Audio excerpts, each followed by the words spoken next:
This is another webinar presentation as part of the Nerva and Mindset Health webinar series.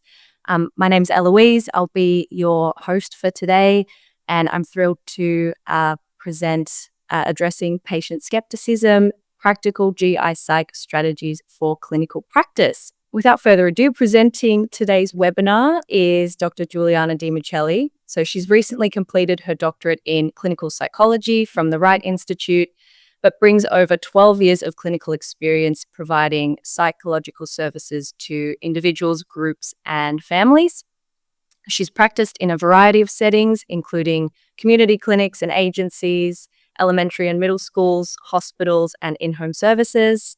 She completed her internship with Kaiser Permanente in Oakland, California, providing GI Psych services to patients from all over the Bay Area and collaborating with a variety of medical professionals and specialists.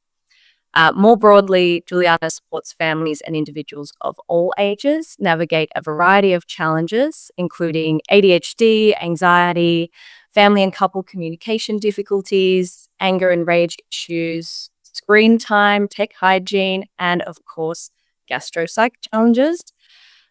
Julianna also helps clients navigate the school and medical systems. Finally, she works in collaboration with lawyers whose litigation efforts focus on reforming and improving conditions in jails and prisons. Julianna works from a solution-focused framework that integrates brain-based research to support individuals and families making behavioral changes. And she lives in Eugene, Oregon with her partner, Charlie, where they enjoy the rainy climate of the Pacific Northwest, a beautiful part of the world. And in her spare time, she enjoys many activities, playing a variety of instruments, doing handiwork around the house, glass blowing, pottery making, hiking, mushroom hunting, dancing, spending time with her cats and frogs, some who may make a guest appearance today. We'll see if we're lucky.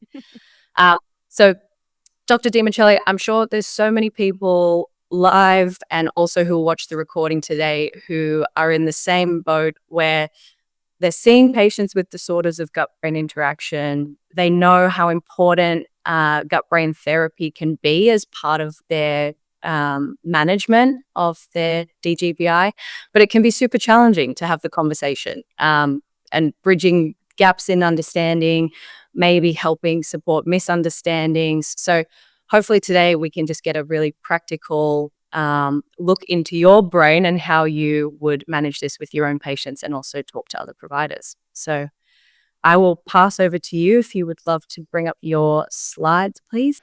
Okay, so let's dive in. So today I'm going to talk about what GI Psych is because that is really important in trying to explain it to patients. I'm going to give you some guiding frameworks for skeptical patients and do some concrete examples as well. And then we'll workshop some of your examples and questions that you have. As far as the format of my slides goes, it's pretty text heavy. I do this for a quick reference for later or for people who aren't able to attend live but look through the slides. And so I know that it isn't very good etiquette to have text heavy slides, but I want to give you the concrete things to say to people. So it's pretty text heavy. There are a lot of options that I present, and as with anything, take what fits best with your style and with your scope. Ask your questions as we go. I'm going to try to remember to check in with Eloise every few slides to say like, hey, are there any questions that we should address? And Eloise, please interrupt me if I forget to do that. I get excited about the different topics that I talk about, and then I usually talk quickly and am excited to get to the next thing. So that's my own thing that I'll be working on, talking slower and taking time for questions as we go. And you're welcome to contact me for any professional or personal questions afterwards. I have my contact information, and there's a variety of ways to get in touch with me. And I have image credits for the different images that I have in my slides. They're in the presenter's notes. And when you get the shared link of the slides, they will be in there. All right. So foundational strategy of this is legitimizing GI Psych outright. One of the things is to know what GI Psych is and be able to skillfully articulate it to patients that you're seeing. And there's a little bit of a nuance here where sometimes providers will start to make specific recommendations about interventions, but instead it's better to be aware of the general treatment experience of working with the GI Psych that you can present to patients and leave it to the GI Psych to actually figure out what interventions are best. And we're going to go through what is GI Psych. The second thing that goes hand in hand with this is used visuals and diagrams that include the brain and the GI tract. I was really glad to hear from Eloise that Nerva's been offering some visuals and diagrams. And I'm very excited that people are taking Nerva up on that, because that is something that's really important. Some patient-centered research has shown that patients, especially patients who have experienced providers as being more inattentive, that they highly value when providers are able to use visual aids and take time to explain things. And it's good to also practice being able to talk about the connection between the gut and the brain in general and use diagrams, and using that as a bridge to talk about GI Psych. And then the other thing too is that when you're explaining these things to patients, to make sure that you leave time to have them ask questions and make it more interactive. I don't have any of my massive posters with me here, but I have about 5 or 6 posters that have both the brain and the gut on them, and having those two things presented within the same graphic is really helpful. All right, so what is it? Psychogastroenterology. GI Psych or gastropsych is the practical application of psychology to gastrointestinal health, wellness, and disease management. One of the things that I've heard Lori Kiefer talk about with figuring out is GI Psych appropriate. And one of the ways that you can talk about it with patients is, are your GI issues in the front seat or in the back seat of bother? How much does it bother you? So the way that your GI affects what's going on for you in your social life, in your day-to-day, in your mental health, is that in the front seat with you, or is it in the back seat? If it, for people who it's in the front seat, GI Psych probably would be helpful. In terms of the actual work, it often entails symptom-specific work, and it includes general distress management that affects symptoms. One of the things that I do a lot with patients is I talk about the brain-gut or gut-brain connection. There's a lot of different, and then there's the gut-brain microbiome connection. There's a lot of different little nomenclatures out there now. But the basics of it are, you have the central nervous system of your wonderful brain and your spinal cord. And then usually I have a graphic of this that I'm referencing. And then you have your enteric nervous system of the gut, which sometimes people call your second brain. Sometimes I have a little blurb on this, but sometimes the second brain is also referring to your microbes. But there's millions of nerves, including the vagus nerve, which is like kind of a hot topic these days. Everybody's freaking out about the vagus nerve. But there's millions of nerves in your enteric nervous system. And there's actually, in your gut, the nerve tissue outweighs literal mass, the brain and the spinal cord combined, which is pretty remarkable.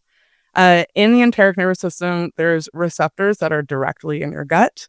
These are for hormones and neurotransmitters, including cortisol, adrenaline, glucocorticoids, and the parts of your body in different places of your body that release these hormones, like your pineal gland, hypothalamus, pituitary, up in your brain, and your thyroid and adrenals and gonads. Those neurotransmitters and hormones directly communicate with your gut.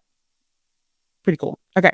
Second brain, like I said, is also used to refer to our gut microbiome, which also weighs roughly the same as our true brain. Again, so cool. It's a really, sometimes when I explain this to patients, they have the same sort of awe that I have, where it's a lot of life going on and a lot of communication happening. So the vagus nerve is the 10th cranial nerve. It's a huge part of the parasympathetic nervous system. The rest and digest. The other side of that is your sympathetic nervous system. And sometimes providers, as with so many things, there's quite a bit of misinformation out there, but the vagus nerve is associated with calming things down. That is what the vagus nerve does. It's also involved in peristalsis and basic functions like your respiratory and heart rate. These systems affect each other bidirectionally. So this is another one of the things. I have a blurb at the end of all this crazy information. I have a blurb of what you can actually say to patients, but this is for your understanding, and you can use these words with patients as well. The bidirectional relationship means that they affect each other. And your central nervous system and your enteric nervous system are in constant communication. Most of the time, we're not aware of it, but sometimes we are. And sometimes patients get if you bring up, like, sometimes if you've been excited and you get butterflies, that is that communication really coming up to the front. Or if you're nervous and you have a stomach ache or you throw up, or some people poop a lot right when they're about to do something, people will experience changes in appetite. You may eat a lot or really have no appetite because you're depressed or you're going through a grief period or you're really worried about a bunch of stuff. Sometimes people can also have changes in food taste and also appeal of some foods. So those are some concrete examples of showing people these things. They are connected and talking to each other all the time. Okay, here's a super scary graphic that is from a cool research paper. Sometimes for my very nerdy, like, researcher people, patients, I'll show them a graphic like this. And the really important part is the biopsychosocial. That's the important part of this. It's really about how the treatment and sometimes the causes, but the treatment of GI conditions is biological, it's psychological, and it's social. And so this graphic I like it because it has a nice job where it talks about, here's the early life, the genetic and the environmental factors. Right in there, you have the biopsychosocial effects of how the effect of those things on the production of whatever illnesses, but it's also how we respond to treatment. And then they have a nice breakdown of the psychological factors and the central nervous system structure and function, and how those things they're some of the things that affect what's going on with our symptoms. So a graphic like this, really the point of it is the biopsychosocial. There's one other graphic that sometimes can be helpful too, so that you can all, if you ever use this graphic, you can explain it. I'm trying to see I don't know if you can see my mouse, but the middle part, you have the brain and the gut, and you have these purple arrows going in that bidirectional form. And so the sort of like input and output is more like the diet, genetics and epigenetics, whatever drugs, which includes prescription, but also whatever substances you enjoy in your spare time, environmental factors and exercise. All those things affect your gut-brain interactions and how things develop and how they resolve, and how those things develop and how they resolve affects our food intake, what our behavior is, what our thoughts are, how stressed we are, how our social interactions might be affected by what's going on with our gut symptoms and fears that we have. So again, biopsychosocial, that's really the thing to take away, which is that fancy word up in the top left corner. And sometimes the graphics can be helpful to drive home to people that, hey, you and I are working on a branch of treating this, but there is another branch that's out of my scope that really would be well suited seeing a GI Psych. Let's see. Did I get all my little things there? Yes. Yep. Great. All right. I covered all the things I wanted to. So one other thing for you to be aware of in the background, which if you feel comfortable bringing this up with your patients, you can. I'm going to kind of gloss over this, and then if we have time at the end, I will come back to it. But the GI Psych can help with the overlap of the GI challenges and characteristics that are commonly associated with a variety of psychological challenges. So this includes ADHD. This is one of my favorite graphics, or one of my favorite little comics about ADHD. There are really particular ways that I've found that ADHD overlaps with the gut symptomology, but also being able to implement or follow through with recommendations from providers. Anxiety, similarly, again, things that are commonly associated with anxiety that come up in terms of symptomology and following treatments. A lot of times people with anxiety are really good about following treatments, and sometimes they actually need the prescription of go out and be with your friends, like it would be good for you. So it can be helpful to be collaborative with whoever the GI Psych is to get some insight into, like, hey, your physician, doctor, nutritionist clout, it would be really helpful to use that talking about whatever specific thing. Eating disorders, for sure, trauma, depression, and problematic substance use.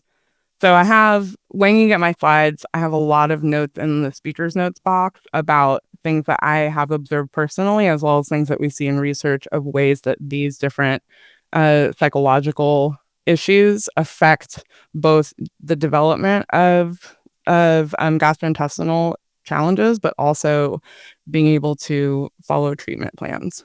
Yeah. The last thing I was going to say was that if you as a provider know that, I think this thing is coming up, depending on how your relationship is with the patient, you can bring up the piece of, anxiety absolutely affects what's going on with your gut, maybe in ways that we don't really understand. It's a little out of my purview, but meeting with the GI Psych would really help with straightening that out and figuring out ways that you can really help your gut feel better. Okay. All right. So here's a long little verbiage thing that you can use to discuss GI Psych with patients. Our gut and brain talk with each other continuously, all day, every day. When we have issues with one, we usually develop issues with the other. This also means that if we can help one of them, we positively affect the other one too. The things that cause your symptoms initially may not be the things that maintain them, and working with the GI Psych can help lessen or resolve these symptoms because of how their interventions affect the neurological communication between your gut and your brain. In appointments, GI Psychs can brainstorm and assess strategies with you. They can recommend specific interventions to try, and they can help connect you with other providers. Working with the GI Psych generally involves helping you with your present-day symptoms and related emotional distress. What are your thoughts about this as a treatment option? Okay, so that's kind of a way that is usually palatable for people to understand. And if you have somebody who's nerdy, then go into the nervous system a little bit more if you're comfortable with that, because it can be really helpful for people who are on the fence and also have the educational background to understand it. And even also, like, I'm saying the educational background, but I have also had people who didn't graduate high school, but they're interested in it. And so if you're familiar with it enough to explain it, it can really, really help people. I bolded this question at the end because it's really important to end with a question that is not a yes or no question. So not asking them like, does that sound good? Or does that make sense? When you are introducing something or bringing something up that a person might be skeptical about, your goal as a provider should be, I want to try to elicit honest feedback from them. And one of the ways to do that is with questions that are complex questions that are not yes or no questions. So what are your thoughts about this as a treatment option? It's something that you can, pull more from them. It's also a forebrain activity, which I'll get into. I have a little slide about backbrain and forebrain. All right. So that is my recommended verbiage to introduce it and or bring it up again. All right. I have a very short video. It's a 3-minute video. I made it a couple years ago. I wanted to share it with you all because I still agree with the recommendations. I articulate them reasonably well. And you may want to reference this video later on if there's a colleague or someone that you want to share it with.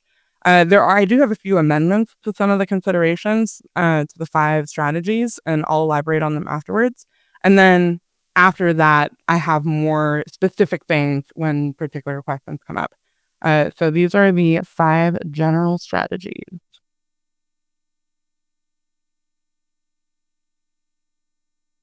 If you're a gastroenterologist and you have a patient that you think GI Psych or even general psych would be useful for, but they're pretty disinterested or skeptical about psychology in general, these are some things that I recommend addressing with the patient that may help them decide to try it. One of the things is to align with the skepticism, is to say it's good for you to be skeptical of psychology and of therapy in general. That profession has done a lot of harm. And also, just like any profession, there are people who are effective and good at what they do, and there are people who aren't as effective or good at what they do. And so really aligning with them can actually help them feel like you know where they're coming from. The second thing is that as a clinician, I always welcome the skepticism, and we should encourage our clients or our patients to bring it up with the therapist. The therapist should be able to have a collaborative discussion about it, and if the therapist doesn't handle the conversation well, then the person should find a different provider. The third thing is that it can help a lot if you ask them to try it for 1 to 3 sessions. And if they really don't even want to commit to between 2 and 3 sessions, then ask them to go to 1 and say that they don't even have to meet the whole time if they don't find it valuable. And I recommend to patients in the beginning of the session, let the therapist know that you don't really want to be there and that you're not even sure how this would even be helpful, but that you're doing it because your doctor wants you to. And if you don't find the visit helpful, you want to end early. That's completely appropriate. And the therapist should be able to handle that just fine. The fourth thing is that sometimes because of the way that people were brought up or because of the way that mental health is discussed in their communities, there's the messaging of it's all in your head. Like we send people to psych when there's things wrong up here. And one of the things that I try to help patients understand is it's not that we think things are going wrong in your brain. It's more like there's behaviors and ways that we respond to aspects of our lives that affect our GI tract, whether or not we notice them. And oftentimes the things that we can do actually exacerbate our symptoms. And this is true for people who have physical abnormalities and for people who don't. And the point of meeting with a GI psych provider is to help uncover some of these unnoticed relationships between our behaviors and our symptoms to help shift the focus there where we can really make a difference. The last thing is that if even with bringing up those points, your patient is still like, I don't know about this. The fifth thing would be to ask them, can I bring this up again in the future? Is this something I can bring up at our next visit or in 2 visits? And then make a little note to yourself to remember to bring it up and address it again.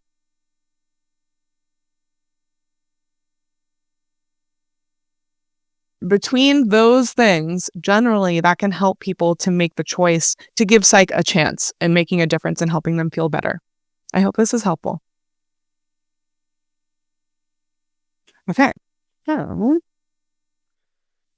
some additional considerations align with the skepticism. The only thing I wanted to reinforce about that is that this makes a really big difference, especially for men, and especially if you are a female identified doctor working with a male identified patient, that letting them know that you understand what they're talking about. And actually, yeah, like a lot of psychology can be unhelpful. That alone can really lubricate the journey to deciding to see a GI psych. So the talk to the provider openly about not wanting to be their part, that is really important as well. Within that, setting the expectation of seeking compatibility is really important.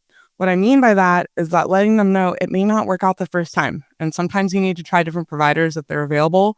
It really might not be a good fit. Usually when I'm working with a client and I want them to try something new, I ask them to go 3 times. And like I say in the video, they may not be willing to go 3 times, which I have another thing for them to try. But the point is that letting them know it's true. You may go to this one person and it might not be a good fit. And let's not throw psych out the window at that point. That's like listening to one type of music and deciding that you don't like music in general. It's not a fair try. The third thing of the 1 to 3 session trial, I would add the 5, 10, or 15-minute try. So similarly to what I was encouraging you to help your patient say of, I may not want to do this the whole time. Can we set a timer? Asking them to try it for 5 minutes, try it for 10 minutes, try it for 15 minutes, depending on the visits that I had with patients were an hour. So I would ask them usually of like, hey, I'm going to set a timer. Should I set it for 10 minutes, 5 minutes, 15 minutes? Sometimes you can let them choose, sometimes not. Either help the patient ask for this or communicate it directly with the provider if you have a GI psych that you work with. And as an aside, some psychologists are really versed in working with people who don't want to work with them. And a lot of psychologists work exclusively with people who want to see them. They don't really know how to navigate people who are kind of like there, but not really participating. So it's one of those things of try to consult with the GI psych that you're familiar with, or you can contact me and to see like, how can I bring this up? How can I encourage them to try a session with you? And I have a couple more things about that in a later slide too. All right, the fourth, it's not all in your head. So I say in the video of sometimes the behaviors that we do or the way we're responding to getting stressed out or whatever actually encourages our systems. But sometimes sometimes it's a deeper rewiring of that neurological connection of the central nervous system and the enteric nervous systems. So sometimes, in a joking way, I'll say to patients, it's not all in your head, but it is neurological. But there is this communication happening that is nerve-based, and the GI psych interventions can help with correcting that. And it works under neuroplasticity. This is another one of those sort of buzzwords that it seems like everybody knows about these days. It is really a fantastic phenomenon. It's so cool. But that GI psych works through the action of neuroplasticity. And that's one of the other things that I want to add.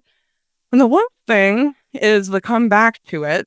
And one of the things about that is that sometimes a more forceful approach is appropriate. So in that video, I talk about the thing of, oh, like, can I bring this up next time? Sometimes with a patient, depending on the relationship you have with them, it might be more appropriate to put them in a gentle corner, which I will explain how to do. Okay, so those are the 5 general strategies, the additional considerations. And I'm kind of returning to this theme of how do you plant and water GI psych feed for patients. You bring it up in the beginning, explain that there's several ways to treat whatever they're managing, and explain how your specialty fits with that, whatever the treatment arm is. And you can use like the biopsychosocial model and that language, but have there be sort of okay, there's medications we can use, there's dietary interventions, and then there's also psychological interventions. And all of these are gut-brain treatments. And I specialize in this one. And make it clear that GI psych is another arm of treatment. One of the things that Lori Kiefer talks about a lot is try to bring up GI psych as early on in treatment as possible, because it will legitimize it and make it less awkward when you bring it up later. But there's ways to bring it up when you haven't brought it up. And the broaching into that really could be as simple as, hey, there's another form of treatment that I'm becoming more comfortable with understanding, and I want to bring it up to you as a possibility of something that I could see as being helpful. Okay. Returning to it as a treatment option, like I said, come back to it. Practice neutral ways of revisiting the intervention that also acknowledges the earlier responses. So this next blurb is assuming that you've brought it up and that they've been disinterested in the past. I know that when I've brought up GI psych in the past, you've said that you're not interested, don't trust psychologists, have had a bad experience before, don't think your problems are in your head. Can we talk more about that today so I can understand your perspective and what's happened for you that you want to avoid that part of treatment? So this is a blurb that helps you get into the psyche of them, not in like a weird way, but in a way of like, okay, where are they coming from? How are they understanding psych? And sometimes I have a later slide on this, but sometimes people will say like, oh, I had an experience with a psychologist where da-da-da thing happened, or I don't want to talk about my childhood. And so there's ways that when you know more about what the intervention or what the treatment is, then you can speak to their concerns a little more convincingly in a way that may make them reconsider it. Honor the ambivalence. Okay. So I have a whole slide on this guy because it's a really popular phrase in psychology in general, and especially in a type of intervention style called motivational interviewing. So honor the ambivalence. It means that we go back and forth, we change our minds. Some moments I want to try whatever thing, and then the next hour we're like, oh, I don't really know about that. So honoring the ambivalence means to recognize that our perspectives and opinions change, including those related to changing a behavior or trying something new, like a treatment option like GI Psych. So if you find yourself thinking, oh, well, they've said no before and they've seemed pretty certain, so I'm not going to bring it up again, I really encourage you to fight against that if you think it's really clinically indicated that they really should try and see a GI Psych. That just because they haven't been open to it before doesn't mean that they're not open to it now, but they're not going to bring it up most likely. It's a dynamic process. Look for yesy no's is what I call them. So yesy no's. Consent is a little bit different here when it comes to asking for help. So I recommend things like I guess is a yes. Things like a shrug, even like a nonverbal, like if you say, what do you think about that treatment? And they shrug, that's your in. don't throw it away with, well, only if you really think you should do it, then I'll send the referral. Like, if a person shrugs when you're offering a help thing and the person shrugs, even if it's like your partner or spouse or your kid, a shrug is a yes. So and you can say, I will explicitly say to people, I'm going to take that shrug as a yes. A maybe is also a yesy no. And if you really think so, also a yesy no. So all of those, consent is a little bit different here when it comes to accepting help. And unless it's a hard no, keep bringing it up. But even then, even if it's a hard no, maybe consult with a psych, and there are ways to still bring it up.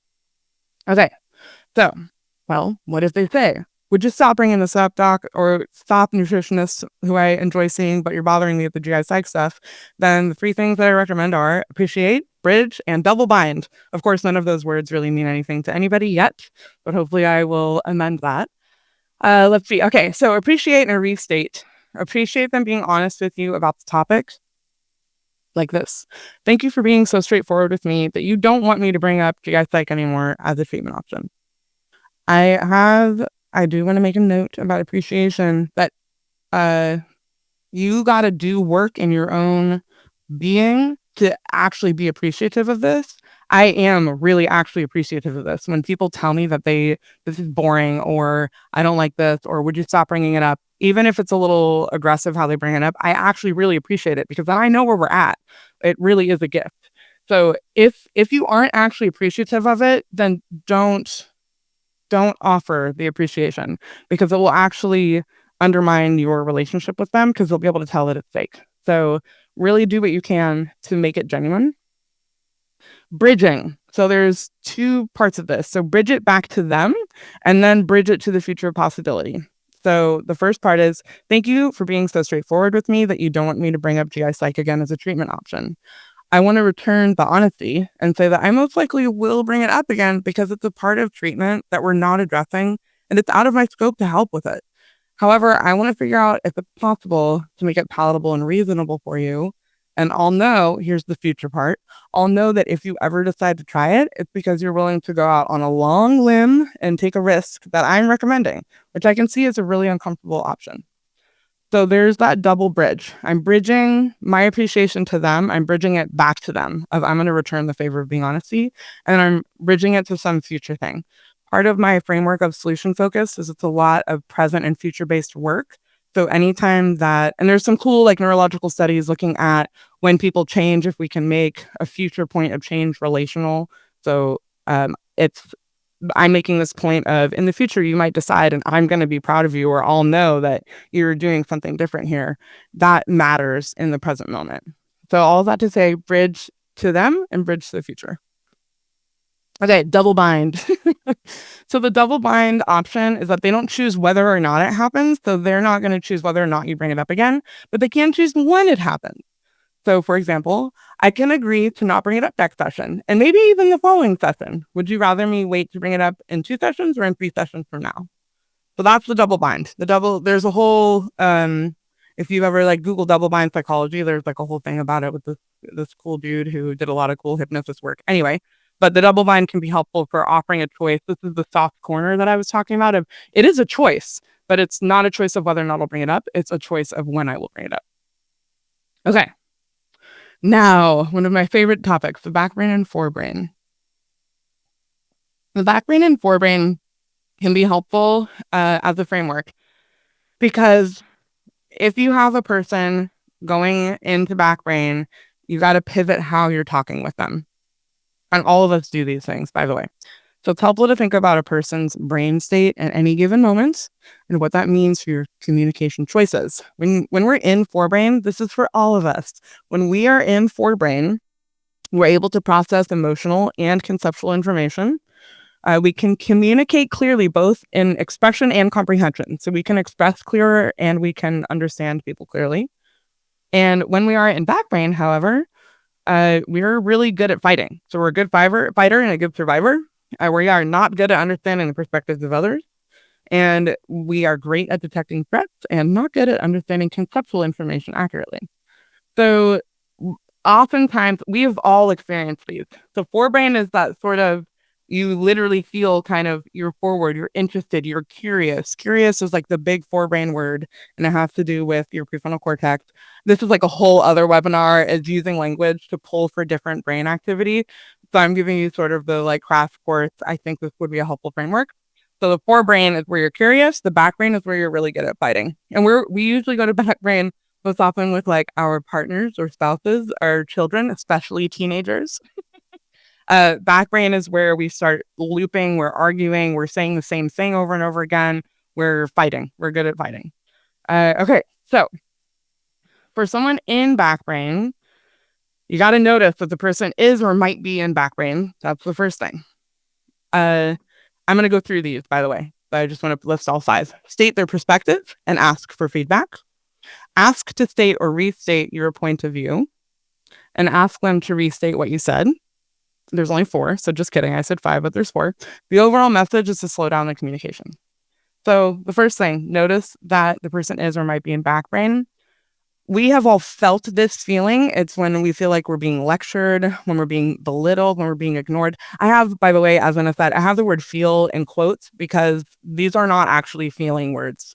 They are words that we put on other people as if they are doing that thing to us on purpose, but they're not actually feeling words, even though colloquially we say that I feel this way. Okay, so lectured, belittled, ignored. You can think about how that feels. Everybody knows that feeling. And as a provider, you might see the person withdrawing or checking out. Maybe they're talking less or they're giving shorter answers. Their physical body language might change. They may not look at you. Or it might be outright anger or upset, which is pretty obvious. As an aside, I will say, sometimes the person feels relief for you bringing it up because they didn't know how to. Even if they may have other feelings coming up too, there sometimes is a little bit of a relief, which is interesting and cool. Okay, so to successfully talk about something that somebody does not want to talk about, you need to strategically communicate to balance the forebrain and backbrain activity. So person's in backbrain, how do you bring them back? The first thing is you really need to make it clear to them that you really understand what their experience is. So you got to pivot to 1, saying your perspective, followed by 2, a complex question. 1, I want to back up and make sure I understand your perspective. You're saying that you don't want me to bring up GI Psych anymore because you don't think you have any psychological problems that could be affecting your gut. And I expect that you also might be thinking that I don't really respect you or your opinions because I keep bringing this up and you're asking me not to. And then you have your complex question, which is more than a yes or no. And again, it recruits more forebrain. So you can combine 2 yes or no questions to pull for a longer answer or just choose a different question. So 2 yes or no questions. Am I understanding that right? Or did I not quite get it? Or will you give me some feedback on what I got accurately and what I need to fix to understand better? So of course, continuing this conversation takes some practice. So honestly, I recommend like role play with your colleagues, role play with a psych, role play with your partner or your loved one who's willing to do this so you can practice where the conversation might go after that. I also want to note that sometimes in the second point, so going back up to the first one, I say, I expect that you also might be thinking that I don't really respect you or your opinions because I keep bringing this up. Sometimes it's actually a strategy to bring up something more extreme than what you think is actually true. So if I am thinking like, okay, this might be true, but it would be a pretty big jump to then think I don't respect the person at all. So I'm going to offer that and essentially see if they course correct me. Because when we are fully in backbrain, then we have the all or none thinking like, well, yeah, you definitely don't respect me at all. Versus if they're kind of like going back and forth a little bit, then their forebrain is coming back online, they'll have the wherewithal to go, oh, yeah, no, that's true. Or no, it's not quite right. I don't feel like you're respecting my opinion on this one part, but overall, I feel like you're respectful. Something like that. So sometimes it can actually be a strategy to exaggerate a little bit so that they course correct back. Hopefully that makes sense. Okay. Third thing, ask to state or restate your point of view. This is seriously after you have the impression that they feel understood by you. When we feel understood by another person, we calm down. Our nervous systems calm down. We feel like, oh, okay, they aren't just trying to smush me into whatever direction they think is good for me to go. They actually understand where I'm coming from. So you got to go, if they're like, no, that's not quite right, and they articulate something else, then articulate it back to them. Sometimes it takes a few cycles. Again, if you have time, there's a whole, like, this is one of those things as sometimes these patients take more time and you might not have that time. All right. So first thing, after you have the impression that they feel understood by you, thank them. And again, this needs to be real, because you also want to reinforce that in the future, if they bring up whatever reticence that they have, that it's a positive experience. Because otherwise, they're just going to keep it to themselves and then you can't actually work on it. 2, ask them if they're in the headspace where they can hear your perspective. They might not be. Give a cap to your perspective, such as a number of points. 3 points, number of sentences, like 2, or number of seconds, 45 seconds, and then literally set a timer. If we know that there's a cap to the end, like there's an ending to this thing that I don't really want to hear, then we can actually be more in forebrain to hear it. Okay. Thank you for clarifying your perspective so I understand better. It's extremely helpful because then I really know where we're at, and I appreciate that. Do you have the bandwidth for me to clarify my perspective in 2 points right now, or should I wait until our next appointment? So that's an example. Okay. 4th, this is also really important. Ask them to restate what you said. This is a comprehension check for functioning forebrain. Ask them to say your points back. Can you please say back some sort of summary of what you heard me say so I can make sure that we're all on the same page, or I can clear up anything I didn't explain well? Depending on how dysregulated the person is, their summary can vary widely from what you actually said. So if they miss something little, then specifically reinforce what they got correct first, and then prompt them or re-explain it and ask them to summarize back to you. But if it is way different, then I honestly would jump to a different thing and say, whoa, I think I have a slide on this actually, of like, this is actually, I got to think about this and we'll come back to this. Slowing down the communication like this is really important if someone has had a trauma history, either like childhood, but especially medical trauma. Having there be these like 4 slower moments can really make a difference. All right. I know we're at 3:43. All right, here we go. Offer a warm handoff. These are other strategies that can be helpful. So this is the preference of the patient. Either I've had warm handoff where I've either talked to the provider beforehand and then I'll circle back with the patient, or I will join the session and lead it for the first 5 to 10 minutes. And then I'll do that warm handoff and I will dip out. But the warm handoff can actually be really helpful. This can especially be true for people who have more anxiety than not. Role plays and rehearsals for what ifs. So ask them about their concerns when meeting with a psychologist. And also you can use your own experience. Like if you've met with a psychologist and you're like, wow, that was really, really useless. Like I've sometimes had people be like, well, we sat in silence for 40 minutes. Or, well, it's just me talking the whole time and they don't really tell me, like they're not giving me any feedback or help. So use your own experience too to offer some ideas, potentially. Ask them about their concerns with meeting with a psychologist. Some common reasons include that they don't want to talk about their childhood. They think it's a waste of time, or they've tried seeing someone before and it was a waste of time and money. And this, back in my 5 general strategies video, I say agree with the skepticism. Similarly here, agree with them in places that you think are appropriate. Like, I agree, you shouldn't be required to talk about things that aren't relevant to your treatment and symptoms. Or sometimes they'll say, well, they're going to think I'm crazy. Honestly, when people say that, I say, well, we're all a little crazy. So that might be true. If you have the humor connection with your client, I really recommend humor. There's a bunch of brain reasons. Humor helps us bring us into forebrain. Okay. Then, discuss these concerns, find agreement, use humor, and help them practice what to say to providers upfront or responses to questions that the patient does not want to discuss with the psychologist. So role play is really, really underestimated. It's a real practice for the brain. Even though it's not real, it's real. So really role play with them about their concerns. I just can't stress this enough. If nothing else from this webinar, role play with your patient. Role play with them when they're not wanting to do something or not wanting to talk to somebody.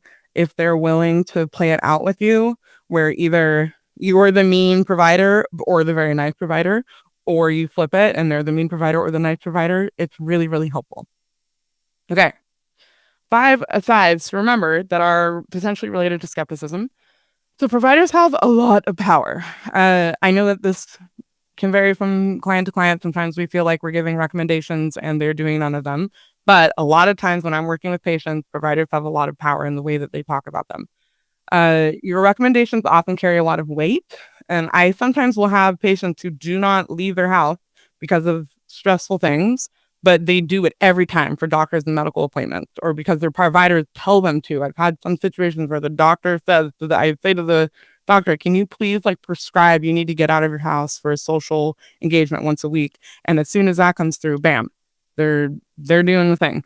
So sometimes when a provider is recommending something like GI Psych, if you have the foundational relationship with the person, you have a lot of clout. You mentioning it and then mentioning it again and mentioning it again. Each time you mention it, they'll probably build in its credibility. About appointments. So I put bad in quotes because sometimes we leave an appointment with a patient. We're like, huh, that went very poorly. You actually don't know. So sometimes when somebody gets angry or frustrated, it's not a bad thing necessarily. Sometimes they'll think about it more later, or they'll talk to other people. I can't believe my doctor, blah, blah, blah. But then the other people will say, well, actually, that might be useful.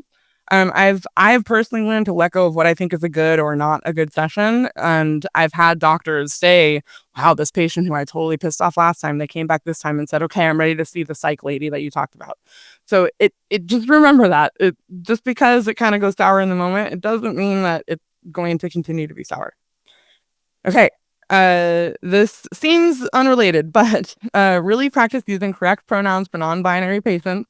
If you have a they, them, really try to use they, them. This helps. It's not always the case, but this can really help with when you're making recommendations and you've made the effort to use their correct pronouns, then they are more likely to be open to the thing that you are recommending. And this is true when you're in person with them, if you're talking to colleagues about them, if you're writing to them. It can be really uncomfortable for all of us who are learning how to do it, but it really can make a difference with reducing their skepticism and making your relationship better with them. Okay, if time permits, collaborating with other professionals or doing a chart review before an appointment with a skeptical patient helps them feel respected, understood, and cared for, which makes them more likely to be open to recommendations that they are wary of, like GI Psych. Okay, the fifth thing, I have this really sad but funny comic that captures how many patients feel, and sometimes ourselves when we are patients. So it's a nurse saying to the patient, the doctor will be in shortly to type on the computer and update your chart. If he has time, he will ask how you're feeling and take a look at your rash. Which I know doctors feel this too. So skepticism in patients may sometimes be related to the medical system, especially logistical changes that have happened in the medical field that have negatively affected provider-patient relationships. And doctors are under all of us providers are under increased pressure to do a bunch of administrative work because of the digitization of patient records and expectation to see as many people as possible. And at least this is true in the States. And this leaves less time to spend with patients to learn how their experience of illness affects their daily life. And sometimes patients don't feel like their providers care about their well-being. And sometimes us providers, we kind of don't. Sometimes we feel like, I've done everything for you. I don't know what else to do. You're not giving your fullest effort. I've been giving my fullest effort. And sometimes research has found that for doctors, when providers are working with patients who aren't getting better, it's unfulfilling. So there's a lot of systemic things that can contribute to patient skepticism.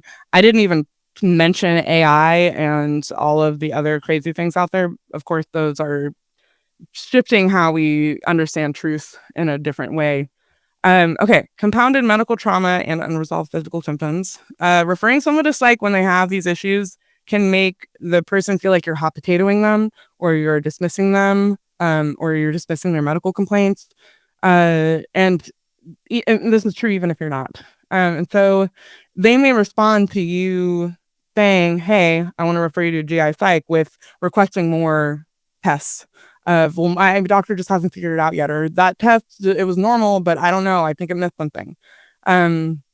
They can do these things that are like healthcare seeking behaviors, and sometimes like their mental health conditions, whether they have obsessive compulsive disorder, anxiety, or trauma, it affects their pursuit of healthcare.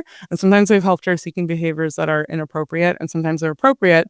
And saying something about you do have a lot of complicated medical things going on, and working with the GI Psych can help manage some of the psychological toll that takes. Sometimes that can be the window in. The other thing is sometimes they actually really do have complex or unusual conditions that are not being appropriately diagnosed or treated because it's unidentified, or they have funky dysautonomia symptoms or unusual conditions like visceroptosis that don't have a standardized testing and treatment. Okay, and psych can be helpful with managing the psychological burdens of navigating all of these chronic health challenges. Okay, I know we have 9 minutes left. Where I'm finally getting to the pre-work questions here.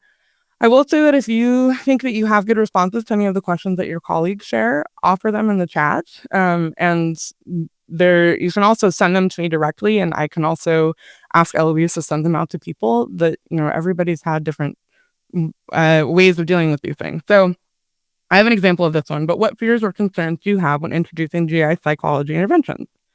And the second one is, what's something you've heard from patients about GI Psych services that you wish you could handle more effectively?